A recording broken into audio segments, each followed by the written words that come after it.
Taliparamba MLA. TK. ഗോവിന്ദനും പ്രവർത്തകരും സഞ്ചരിച്ചിരുന്ന ബസിന് നേരെ കല്ലേറ്. ടി.കെ. ഗോവിന്ദൻ സത്യപ്രതിജ്ഞയ്ക്കായി തിരുവനന്തപുരത്തേക്ക് പോകുന്നതിനിടയിലാണ് സംഭവം. കല്ലേറിൽ ആർക്കും പരിക്കില്ല. ആകാശ് വിവരങ്ങളുമായി ചേരുകയാണ്. ആകാശ്, ആരാണ് ഈ കല്ലേറിന് പിന്നിൽ എന്നുള്ള വിവരം ലഭ്യമാണോ? വ്യക്തതയായിട്ടില്ല. പന്തീരങ്കാവ് പോലീസ് അന്വേഷണം ഊർജിതമാക്കിയിട്ടുണ്ട്. സമീപത്തെ CCTV ദൃശ്യങ്ങൾ ഉൾപ്പെടെ പരിശോധിക്കുകയാണ് പോലീസ്. ഇന്നലെ ഏകദേശം 1 മണിയോട് കൂടെയായിരുന്നു, പുലർച്ചെ 1 മണിയോട് കൂടിയായിരുന്നു സംഭവം ഉണ്ടായിരുന്നത്.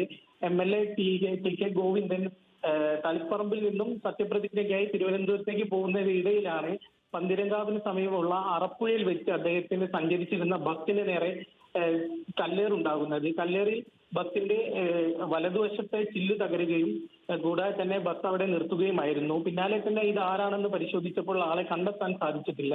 ഉടനെ തന്നെ പോലീസിനെ വിവരമറിയിക്കാൻ പോലീസ് സ്ഥലത്തെത്തി അന്വേഷണം ആരംഭിക്കുകയുമായിരുന്നു. സമാനമായ രീതിയിൽ തന്നെ കഴിഞ്ഞ ദിവസം ഒരു കാറിന് നേരെയും കല്ലേറുണ്ടായിട്ടുണ്ട്. മദ്യപാനികളായിരുന്നു അന്ന് കല്ലെറിഞ്ഞത്.